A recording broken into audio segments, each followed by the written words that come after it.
Bismillahirrahmanirrahim. Assalamualaikum warahmatullahi wabarakatuh. Sekarang kita melanjutkan pertemuan kuliah yang kemarin kita sudah perkenalan ya. Untuk tugas juga nanti kita sambil berjalannya perkuliahan saja ya. Saat ini kita melanjutkan untuk materi yang pertama, yaitu tentang pengantar survei dan teknik sampling. Nah, ini untuk kontrak pembelajaran yang kemarin kan sudah saya jelaskan, cuman mungkin teman-teman masih belum mencatat. Saya jelasin lagi nih ya untuk kontrak pembelajarannya. Untuk UTS porsinya itu 35%, untuk UAS 35%, sedangkan untuk tugas 30% ya. Nah, ini selanjutnya untuk aturan dalam kelas ini kan hebat karena takutnya kita ada forum nanti, tapi ini sambil berjalannya waktu saja ya. Yang jelas nanti setiap pertemuan ada Google Form untuk absen hadirnya. Nah, ini saya masih menulis karena waktu itu masih menggunakan Google Classroom, tapi sekarang saya menggunakan video rekaman ini aja. Kalau mau ada aturan tambahan nanti bisa kita bahas di grup WhatsApp.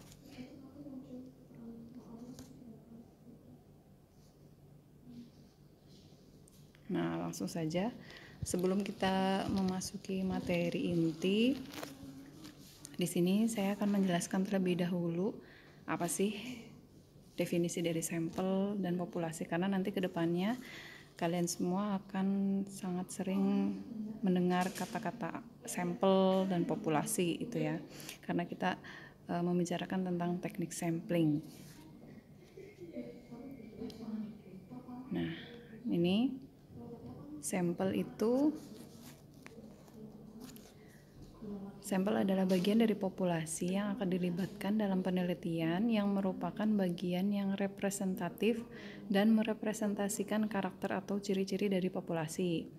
Sedangkan untuk populasi itu sendiri suatu kelompok besar dari kesatuan sampel yang hendak diteliti. Jadi sampel ini bagian dari populasi ya. Jadi istilahnya bagian kecil dari populasi. Nah, nanti penjelasan berikutnya akan bisa memberikan gambaran. Nah, ini contohnya seperti ini.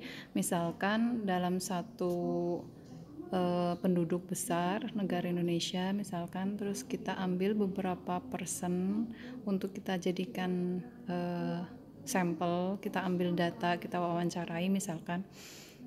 Itu orang-orang yang kita tanyain tadi itu disebut sebagai sampel. Sedangkan populasi adalah secara globalnya.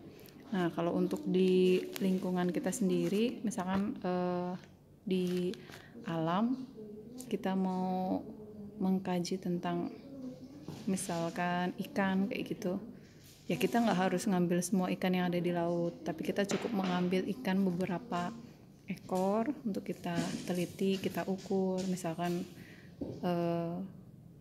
berat badannya dan panjang tubuhnya itu kita ukur. Itu hanya beberapa ekor aja, nggak mungkin kita untuk mengambil semua ikan yang ada di laut untuk kita ukur ya. Itu definisi dari sampel dan populasi.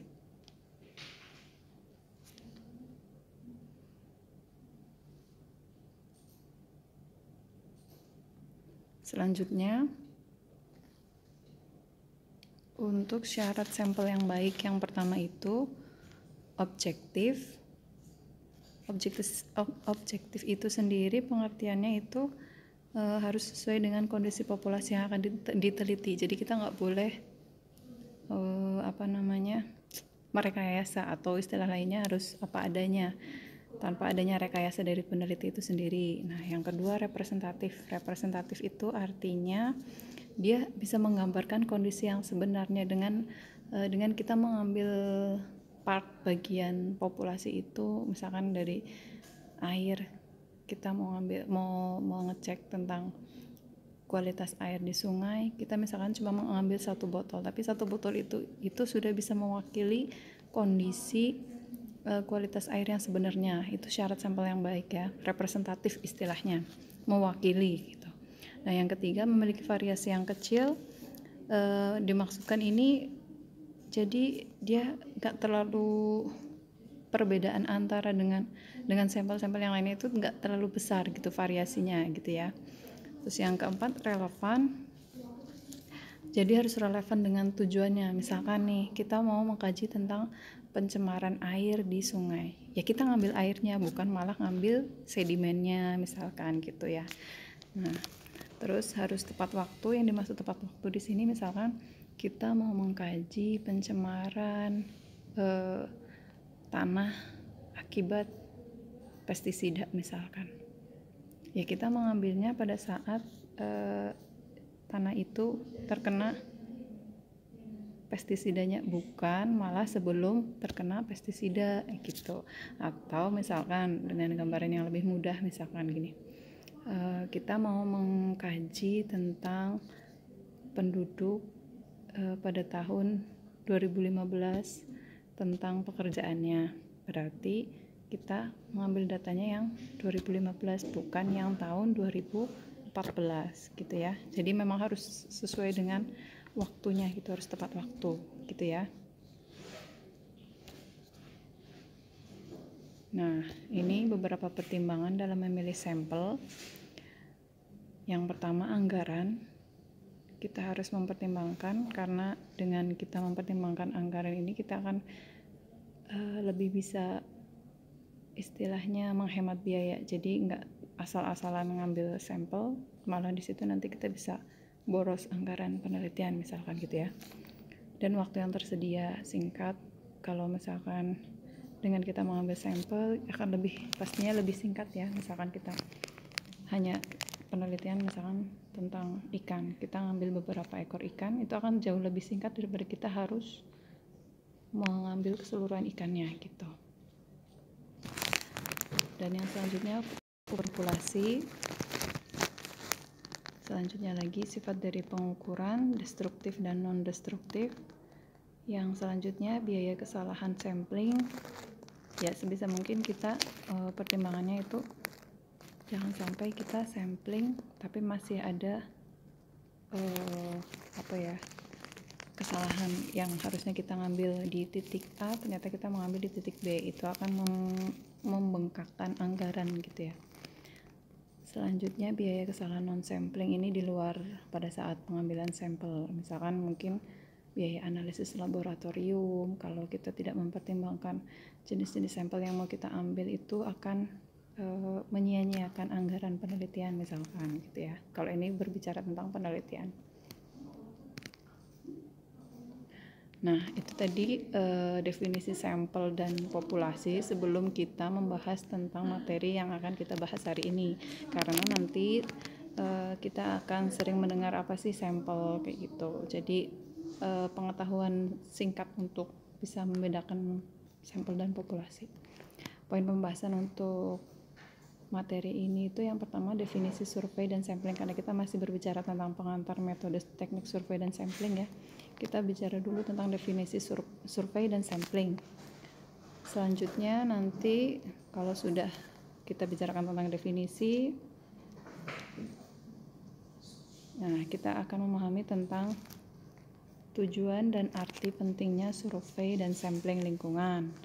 Nah, yang terakhir sumber data primer dan data sekunder. Ini 3 pembahasan pokok yang akan kita bahas di materi kali ini.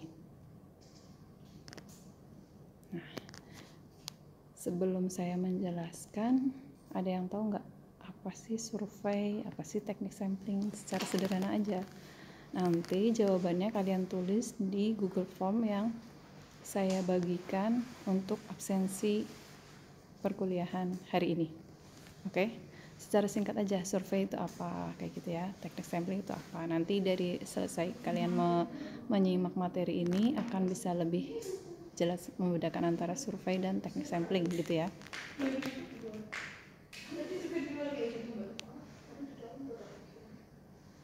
Nah, ini yang pertama.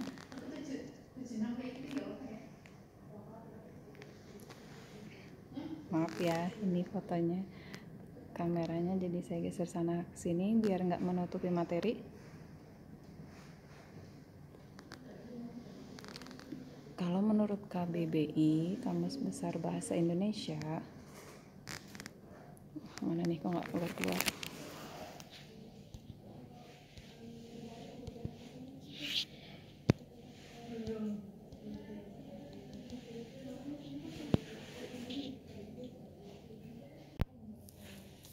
Nah, ini udah muncul. Menurut KBBI, survei itu teknik riset dengan memberi batas yang jelas atas data penyelidikan, peninjauan. Jadi, saat kita melakukan peninjauan, itu disebut sebagai survei. Peninjauan langsung ya, pastinya. Contohnya misalkan gini, hasil survei tanah di daerah itu membuktikan bahwa tanah itu mengandung biji besi. Jadi berdasarkan survei yang sudah dilakukan, nanti akan ketahuan. Kalau ini berbicara tentang pencemaran lingkungan ya. Sebenarnya tanah itu tercemar apa sih, kayak gitu. Nah, kalau misalkan survei secara bukan untuk pencemaran, mungkin nanti bisa didapat informasi misalkan penduduk suatu daerah mana ternyata dia lebih menyukai makanan yang berbahan dasar dari nasi misalkan. Terus ada lagi penduduk di daerah mana ternyata dia lebih menyukai makanan yang berbahan dasar dari sagu misalkan gitu. Itu kan berdasarkan hasil survei. Pada saat melakukan survei pun nantinya akan dilakukan seperti pengamatan ya, peninjauan, penyelidikan, dan itu pun membutuhkan suatu kayak misalkan kalau kita terkait dengan sumber daya manusia ya, kita tanya-tanya ya, minimal kita menyebarkan sebuah kuesioner menanyakan tentang apa yang akan kita tinjau gitu. Tapi kalau untuk pencemaran lingkungan gitu, misalkan kita meninjau sungai, misalkan Sungai Serayu, dia tercemar atau tidak, kayak gitu kan kita tinjau dulu, survei dulu, langsung datang ke tempatnya. Kita lihat apakah ada sumber pencemar yang ada di sekitar sungai, yang masuk ke sungai, dan ada berapa jumlahnya, ada seberapa besar debit limbah yang dikeluarkan, kayak gitu ya. Itu termasuk dalam pengertian dari survei. Tapi ada juga beberapa sumber yang menyatakan survei itu merupakan jenis riset ya, riset survei, penelitian survei kayak gitu. Tapi itu nggak masalah, itu hanya terkait dengan definisi. Yang penting nanti teman-teman bisa memahami survei itu sendiri ya, maksudnya apa. Terima kasih. Nah, selanjutnya tadi itu pengertian survei berdasarkan KBBI ya. Selanjutnya dari beberapa referensi yang sudah saya baca, jadi bisa diambil kesimpulan survei itu proses pengumpulan dan pengukuran data yang dibutuhkan sebelum pelaksanaan pengambilan sampel. Nah, ini juga salah satu definisi survei. Jadi survei itu secara keseluruhan, baik dari awal sebelum kita mengambil sampel atau selama pengambilan sampel itu disebut sebagai teknik surveinya ya, maksudnya penelitiannya jenis survei kayak gitu. Tapi kalau untuk jadi ada beberapa peneliti yang mengatakan bahwa survei itu kita lakukan sebelum kita melaksanakan pengambilan sampel untuk mengetahui kondisi awal dari lokasi atau objek yang akan kita jadikan penelitian. Nah, dengan demikian dengan dilakukan survei itu kita dapat menentukan lokasi stasiun pengambilan sampel yang sesuai dan metode pengambilan sampel yang cocok dengan situasi lokasi pengambilan sampel. Seperti yang tadi ya saya jelaskan contohnya, misalkan kalau kita mengkaji tentang pencemaran di sungai, dengan kita mengetahui sumber pencemarannya dari mana saja, sumber polutannya dan debitnya seberapa, nanti kita bisa menentukan sebaiknya kita mengambil lokasinya di titik mana-mana saja kayak gitu. Jadi nggak serampangan kita ambil semua titik sepanjang Sungai Serayu, kita ambil tanpa ada maksud dan tujuan yang cocok kayak gitu ya. Itu semua terkait dengan pertimbangan-pertimbangan yang sudah saya jelaskan sebelumnya, terutama misalkan anggaran. Kalau kita tidak menentukan sesuai dengan tujuannya, contoh ya, ini berdasarkan tujuan, maka kita akan mengambilnya secara serampangan tanpa ada maksud dan tujuan tertentu, sehingga akan membengkakkan anggaran untuk misalkan nanti uji di laboratoriumnya gitu ya.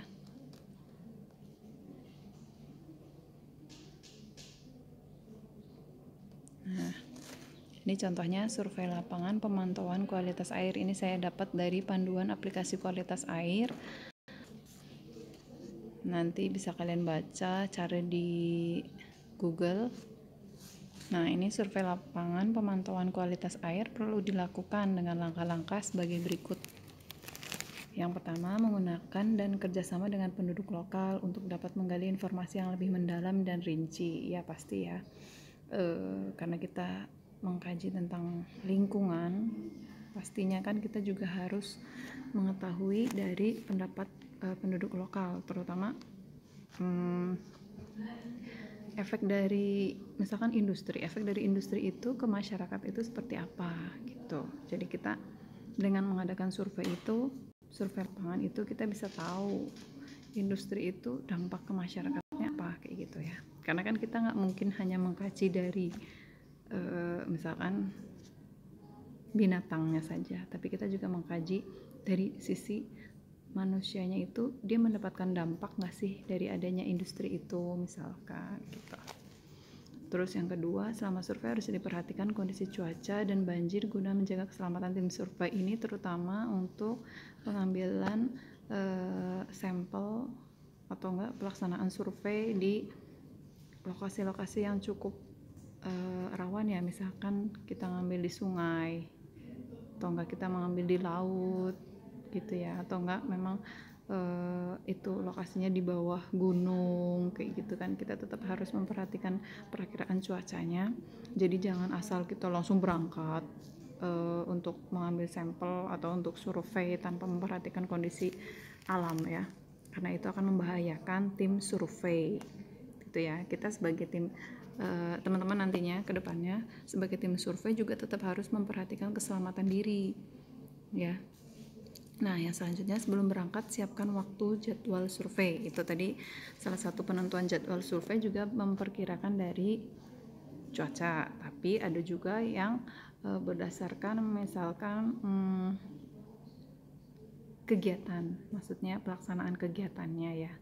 Kayak misalkan untuk industri mungkin dia beroperasinya pada saat siang, jadi kita ngambil sampelnya siang, jangan malam-malam gitu ya. Dan yang selanjutnya dipersiapkan bekal logistik yang cukup. Ini penting, sangat penting bahkan untuk kelancaran pelaksanaan survei. Kalau nggak ada logistik itu akan sangat menghambat ya. Logistik itu seperti misalkan makan ya, terus obat-obatan yang diperlukan kayak gitu. Selanjutnya penyiapan peralatan survei, misal GPS, form survei. Nah, ini GPS untuk penentuan lokasi titik koordinat ya. Jadi misalkan nanti teman-teman udah survei ke sana, sudah menentukan oh di titik ini. Kedepannya kan untuk kita balik lagi ke titik itu mungkin akan sangat sulit. Ya, kecuali kita memang memberikan tanda. Nah, zaman sekarang kan udah ini ya, modern ya, kita menggunakan GPS, nanti di situ kita bisa melihat titik koordinatnya, lokasi tersebut ada di titik berapa. Nah, nanti kedepannya kita balik lagi ke situ udah langsung plak, tinggal lihat titiknya udah kita tentukan gitu ya. Form survei itu nanti untuk misalkan kita tanya-tanya ke warga, atau juga kita misalkan form kondisinya, misalkan nggak cuma untuk pertanyaan ke warganya, tapi kita juga data, misalkan di situ lokasinya berbatuan atau nggak ada batuan, atau misalkan anginnya kencang atau enggak, terus pohon-pohonannya banyak atau enggak kayak gitu ya. Itu masuk ke dalam form survei.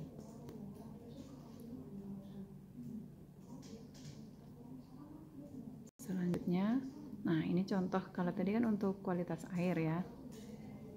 Nah, kalau untuk tanah, nah ini saya ambil dari petunjuk teknik survei dan pemetaan sumber daya tanah tingkat semi detail skala 1:50 dari Balai Besar Penelitian dan Pengembangan Pertanian dan Badan Penelitian dan Pengembangan Pertanian ya. Nggak muncul ini slide-nya. Nah, ini udah muncul. Maaf ya, saya pause terus dari tadi. Yang penting materi tersampaikan. Untuk ini contoh untuk survei tanah ya. Ini ada beberapa perbedaan sebenarnya melakukan survei tanah itu maksud dan tujuannya untuk apa. Kalau yang saya dapat ini dari petunjuk teknis survei dan pemetaan ini, dia tujuan surveinya ini untuk memetakan sumber daya tanah. Jadi nanti dia hasilnya akan tahu penggolongan tanah-tanahnya ya. Kurang lebih seperti ini untuk gambaran saja. Tahap persiapannya itu dilakukan yang pertama studi pustaka dulu, pasti ya. Selanjutnya penyediaan bahan dan peralatan survei lapangan dan interpretasi landform atau satuan lahan. Persiapan survei bertujuan untuk mendapatkan gambaran tentang daerah survei secara menyeluruh melalui pengumpulan informasi dari data dan peta-peta yang tersedia ini ya. Jadi manfaatnya memang survei ini kita akan mendapatkan gambaran secara menyeluruh ya dari objek yang akan kita kaji gitu. Dan yang kedua interpretasi landform atau satuan lahan dari data DM. Ini nanti larinya ke yang teknik survei dan pemetaan ya. Kita nggak sampai sejauh itu mungkin, tapi nanti mungkin ada pertemuan yang membahas tentang penginderaan jauh menggunakan GIS gitu ya nanti ya. Tapi nggak terlalu detail kita bahas untuk sekedar pengetahuan. Nah, jadi dalam sebuah penelitian atau pemantauan kualitas lingkungan hidup, survei ini menentukan pelaksanaan sampling.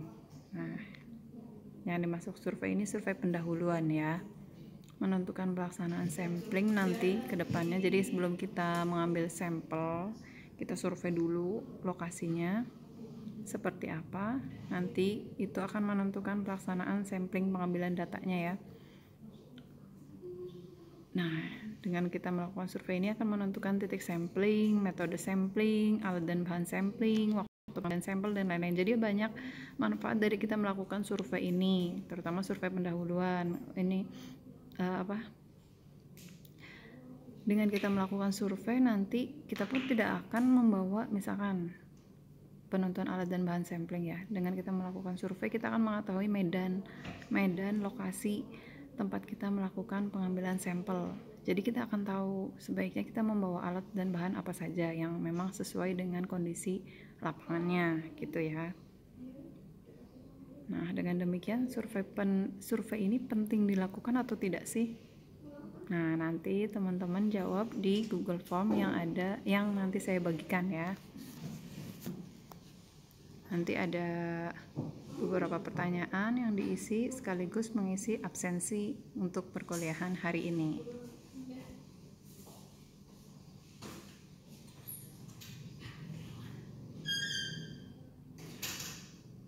Nah, tadi kita sudah berbicara tentang survei. Selanjutnya kita lanjut ke penjelasan tentang definisi teknik sampling. Teknik sampling adalah cara untuk menentukan sampel yang jumlahnya menentukan sampel yang jumlahnya sesuai dengan ukuran sampel yang akan dijadikan sumber data sebenarnya dengan memperhatikan sifat-sifat dan penyebaran populasi agar diperoleh sampel yang representatif yang tadi ya. Jadi memang kita teknik sampling ini akan menentukan sampel jumlahnya, ukurannya untuk bisa menentukan untuk memberikan gambaran data yang sebenarnya gitu. Memperhatikan sifat-sifat dan penyebaran populasi sehingga mewakili seluruh gambaran kondisi lingkungan yang ada gitu ya. Nah, teknik sampling ini bagian penting dalam melakukan kontrol lingkungan. Pasti ya, untuk kontrol lingkungan kita tetap harus mengambil sampel. Nggak mungkin kita tidak mengambil sampel, karena kita tidak kalau nggak mengambil sampel bagaimana kita bisa tahu kondisi lingkungannya yang ada di sana gitu ya.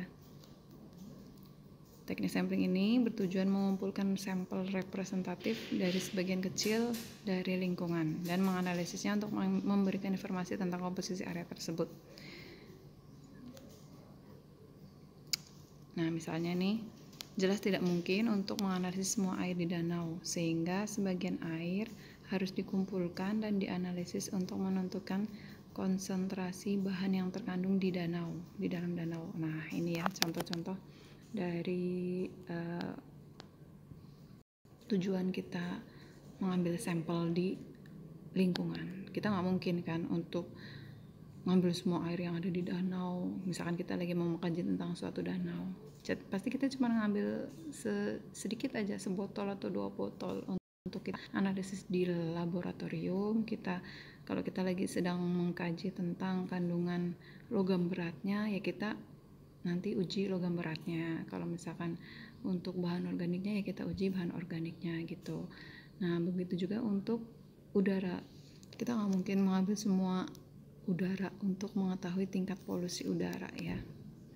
Begitu juga dengan tanah, nggak mungkin kita ngambil semua tanah yang tercemar kayak gitu. Kita pasti ngambil beberapa sampel yang memang bisa mewakili gitu, untuk bisa mengetahui sebenarnya tanah ini tuh tercemar apa atau enggak kandungan. Misalkan dia tercemar oleh minyak, berarti kandungan minyaknya sudah seberapa banyak di dalam tanah itu, sehingga dengan kita mengetahui itu, kita bisa menentukan tindak lanjut untuk pencegahan pencemaran yang ada di lingkungan gitu ya. Atau enggak kita bisa menentukan sebuah pengendalian atau solusi untuk pencemaran yang ada di lingkungan gitu ya. Nah, untuk teknik pengambilan sampel secara umum dapat dibagi menjadi 2, yaitu probability sampling dan non-probability sampling. Probability sampling ini dibagi lagi ada menjadi 4, dan yang non-probability samplingnya ini dibagi menjadi 5 ya. Ini ada di slide, bisa dibaca sendiri. Nah, probability sampling ini teknik sampling yang memberikan peluang yang sama bagi setiap unsur anggota populasi untuk dipilih menjadi anggota sampel. Jadi misalkan semua ikan itu dia memiliki kesempatan yang berpeluang yang sama untuk dipilih menjadi sampel ya. Itu pengertian dari probability sampling, atau bisa dibilang random sampling. Jadi tidak ada subjektivitas dalam teknik ini. Kalau non-probability sampling, teknik yang tidak memberi peluang atau kesempatan yang sama bagi setiap unsur anggota populasi untuk dipilih menjadi sampel. Jadi ada subjektivitas dari teknik ini ya. Biasanya ini tergantung dari tujuan penelitiannya gitu ya. Nah, pertimbangan dalam menentukan teknik sampling, yang pertama,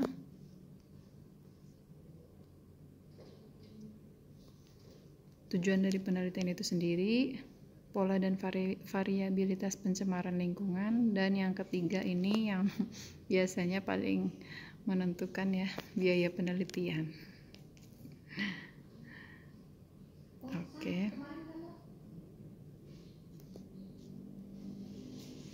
Selanjutnya kita bahas tentang data primer dan data sekunder.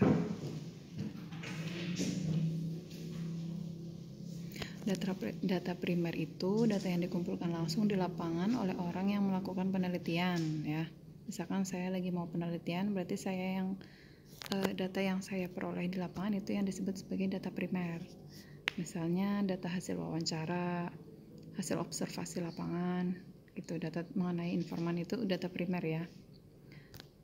Sedangkan untuk data sekunder itu data yang diperoleh atau dikumpulkan oleh orang yang melakukan penelitian dari sumber-sumber yang telah ada. Jadi kita ngambil dari literatur, dari pustaka, atau enggak dari misalkan data dari website, itu namanya data sekunder ya.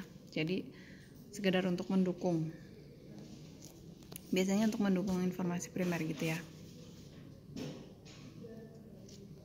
Nah, sekarang untuk tugas pertemuan hari ini, carilah artikel penelitian yang lingkungan ya pastinya, dengan teknik sampling yang berbeda-beda. Tiap mahasiswa harus berbeda judul artikelnya. Jadi saya harap misalkan si A dia tentang teknik sampling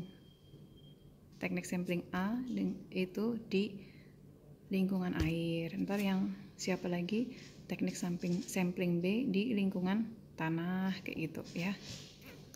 Jadi karena kan pasti banyak banget, jadi saya harap tiap mahasiswa nanti artikelnya nggak ada yang sama, berbeda-beda. Oke? Nanti untuk tugasnya kalau masih bingung bisa tanyakan di grup WhatsApp. Ini saya beri contoh seperti apa ya artikelnya. Nah, nih misalkan akumulasi kromium pada daging ikan nila merah dalam keramba jaring apung di Sungai Winongo, Yogyakarta. Nah, ini dia ada dijelaskan teknik samplingnya, yaitu purposive random sampling. Nanti kalian lingkari teknik samplingnya seperti apa, dan kalian jelaskan juga seperti apa teknik purposive random samplingnya gitu. Nanti di bagian metode penelitian biasanya dijelaskan. Oke, purposifnya itu berdasarkan apa, kayak gitu misalkan ya. Untuk tugas seperti itu, dan untuk perkuliahan kali ini materinya cukup sekian. Terima kasih atas perhatiannya. Wassalamualaikum warahmatullahi wabarakatuh.